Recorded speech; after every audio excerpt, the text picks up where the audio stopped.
Imagine waking up one morning to find the spiritual leader you trusted, admired, and believed in now at the center of a scandal that threatens to shake the entire church community. A young woman steps forward with a shocking claim. She says a well-known prophet not only slept with her, but may also be the father of her one-year-old daughter. The internet explodes, the congregation is divided, and once again the question rises: when will the church stop protecting leaders who refuse to protect their people? Today, we dive deep into the claims made by AdaiRa against Prophet Brian Carn, the reactions, the concerns, and the uncomfortable truth the church keeps avoiding. The conversation begins with the background of the allegations. AdaiRa, a woman who says she has been silent for quite some time, suddenly steps forward with details she claims are genuine and undeniable. She explains that she had a personal relationship with Prophet Brian Carn, one that allegedly crossed boundaries no leader should cross with a member of their congregation. Her statements were not whispered behind closed doors. They were made publicly, boldly, and with the sense of frustration that suggested she had carried the burden for far too long as she spoke. She detailed the timeline of her interactions with him, including private conversations, encounters that gradually became intimate, and moments where she felt he used his influence as a spiritual authority to build trust. According to her, what began as mentorship quickly turned into something personal, something inappropriate for someone who stands on a stage every week calling people to live righteously. She went on to declare that she became pregnant during this time, and that her child, now around 1 year old, may in fact be his daughter. She expressed that she had been hesitant to come forward earlier because she knew how quickly church communities turn on women who speak against their leaders. She anticipated being judged, dismissed, and shamed because in many church spaces, the leader is shielded while the woman is treated as the problem. But despite her fears, she said the truth mattered more than her reputation, and she felt compelled to expose what she described as a pattern of behavior. The video then dives into commentary about why such situations continue happening in the first place.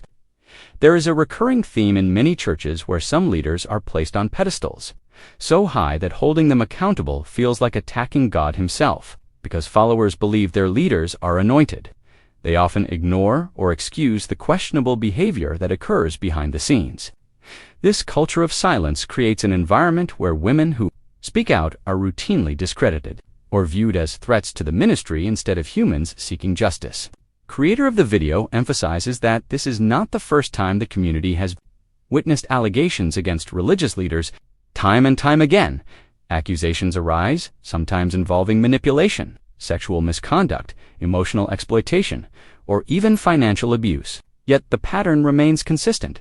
The church responds slowly, defensively, or not at all. Instead of addressing the behavior of leaders, they often suppress the voices of the victims, urging them to forgive, move on, or stay quiet for the sake of the church's image.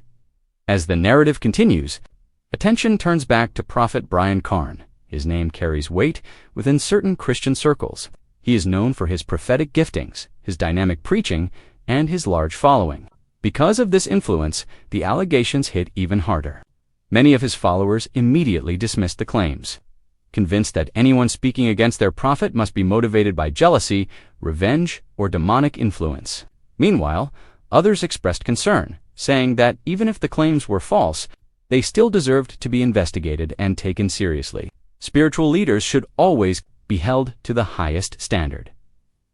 The conversation highlights the uncomfortable reality that some religious leaders misuse their power, intentionally or unintentionally, in ways that harm the people they are called to protect. The relationship between a spiritual leader and a congregant is not equal. The authority, admiration, and influence the leader carries can easily blur boundaries if they are not disciplined, accountable, and transparent. And when something goes wrong, the person with the least power, the congregant, is almost always blamed first. Even more troubling is the way certain churches treat sex-related scandals differently depending on who is involved. When it is a regular member, the response is harsh, shame, discipline, and public rebuke. But when it is a leader, the response becomes softer, more understanding, or even dismissive. This double standard is one of the main reasons situations like this keep resurfacing year after year. Decade after decade, the video raises an essential question that cannot be ignored. Why is the church so resistant to holding leaders accountable? And what message does it send to women, especially young, vulnerable women, when their experiences are automatically doubted simply because the accused is a pastor or prophet? These questions linger as the story unfolds and as the conversation shifts toward the broader implications of AdaiRa's claims. Asterisk, the second part of the discussion dives deeper into the alleged evidence, the timeline, and AdaiRa's motivations. She claims she has messages, encounters, and experiences that validate her story. Whether or not these details eventually come to light, the matter has already triggered a significant debate among Christians and non-Christians alike. People are questioning what responsibility spiritual leaders carry when it comes to their personal relationships and what safeguards should exist to prevent such situations in the first place. A decision to go public, according to her, stems from the emotional and psychological toll of carrying the secret. She mentions how isolating it feels to be involved with someone so admired, knowing that no one would believe her if she spoke out. She talks about the guilt and confusion she felt, questioning whether she had been manipulated or simply made poor decisions. She recounts how she struggled with fear, not just fear of being judged, but fear of how her child might be treated. If the truth remained buried, her story shines a light on the pressures women face in church culture. Women are often expected to uphold purity standards that leaders themselves do not follow. They are urged to protect the image of the ministry, even if it costs them their own peace. Many women stay silent because they know the backlash will not just question their integrity, will attack their character, their motives, and their worth. The church often teaches people to forgive leaders quickly, but rarely teaches leaders not to repeat the behavior that requires forgiveness in the first place. In the broader commentary, the video creator discusses how accountability should not be viewed as an attack on the church. Instead, it should be seen as a necessary part of spiritual health and community integrity. If the church genuinely aims to represent righteousness, then exposing wrongdoing among leaders should be part of its mission, not an assault against it. Covering up wrong behavior only harms more people in the long run. The discussion also tackles the issue of boundaries. Religious leaders hold spiritual authority, and that authority can easily evolve into emotional or psychological influence. When a leader enters a romantic or sexual relationship with someone under their spiritual guidance, the power dynamic becomes unequal. Even if the relationship appears consensual, the imbalance in authority complicates the situation. For this reason, many professional fields, such as counseling, therapy, and education, strictly prohibit relationships between leaders and those they serve. The church, however, often lacks similar structures, which leaves room for abuse, manipulation, or confusion. As the story gains traction online, people begin to share their own experiences with leaders who crossed boundaries. The comments reflect a widespread issue, not isolated, not rare, but deeply rooted. Women from various denominations mention similar encounters: pastors who made advances, ministers who manipulated them emotionally, prophets who blurred lines during counseling sessions.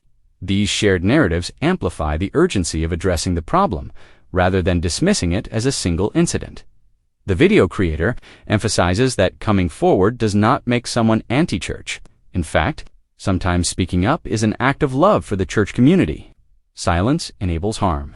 Truth brings healing. Many viewers commented that they appreciated the transparency if the topic was uncomfortable, because conversations like these encourage churches to develop better structures for accountability and safety. The video also acknowledges that Prophet Brian Carn has supporters who believe the allegations are false or exaggerated. Some argue that he is frequently targeted because of his platform. Others claim that the timing seems suspicious or coordinated. But even with these defenses, many agree that the allegations should not be ignored, dismissed, or ridiculed. Even leaders who are innocent deserve accountability processes, because systems of accountability protect both the leader and the congregation. As emotions rise online, the story becomes a mirror reflecting a deeper issue. Within modern church culture, the struggle between loyalty to leaders and loyalty to truth. The creator argues that loyalty to truth must always come first. Covering for a leader does not honor God. Standing for righteousness does. Asterisk. But the truth is, situations like this don't simply disappear. When a woman gathers the courage to speak out, especially against a spiritual leader, the impact is deeper than we often acknowledge. It shakes people emotionally, spiritually, and mentally. In this case, AdaiRa's decision didn't only challenge the personal image of Prophet Brian Carn. It pushed thousands of people to question how their own church handles accountability, ethics, and boundaries. While some rushed to defend him instantly, others paused and asked, "Why does this keep happening in the church?" That pause, uncomfortable as it is, matters more than the instant reactions. Because for every woman who comes forward publicly, there are usually dozens who don't. They stay silent, afraid of being dismissed, judged, or spiritually manipulated into believing their pain is their fault. And that silence is exactly what creates a breeding ground for these patterns to repeat again and again. The church community often focuses so much on protecting the reputation of leaders that the real stories, real people, and real consequences get buried beneath spiritual jargon and public relations statements. And when congregations ignore or downplay allegations, intentionally or unintentionally, they send a message that status matters more than truth. As this story continues unfolding, what's striking is the emotional complexity behind it. It's not just a scandal. It's a human situation. A woman claims she slept with a pastor who holds massive influence and power. She says he may be the father of her child. That's not a small accusation. Whether the claims end up proven or disproven, the personal impact on her life, her child's life, and even the congregation's spiritual sense of stability is real. These situations don't happen in a vacuum. They ripple out and affect entire communities. And here's the part many people avoid discussing. Spiritual authority can create an environment where boundaries become blurred. People come to church vulnerable. They come seeking healing, direction, hope, and emotional safety. When someone with a pastoral title crosses a line mostly sexually or psychologically, the harm multiplies because it happens under the banner of spirituality. It's not just a relationship gone wrong. It becomes a betrayal, layered with confusion, guilt, and spiritual pressure. For AdaiRa, coming forward was not simply about exposing a man, it was about reclaiming her own voice, especially in a place where she may have previously felt powerless. Yet, in the middle of the tension, one thing becomes painfully clear. Churches need to create environments where women can safely speak, where allegations are not instantly dismissed as attacks on the ministry, and where leaders are not placed on pedestals above accountability. No organizationist, as spiritual one, should ever protect influence at the cost of ignoring potential wrongdoing. As this story circulates, many people watching are not just reacting to this specific case, they are remembering their own experiences, or stories of women they knew who stayed silent because speaking up felt impossible. And for the viewers witnessing all this unfold, the question isn't just, did he do it? The bigger question is, how do we prevent situations like this from ever happening again? Because if the pattern keeps repeating, then the issue is bigger than one pastor or one woman. It's a structural problem, a cultural issue within certain church spaces where charisma is mistaken for character and spiritual gifts overshadow the lack of spiritual discipline.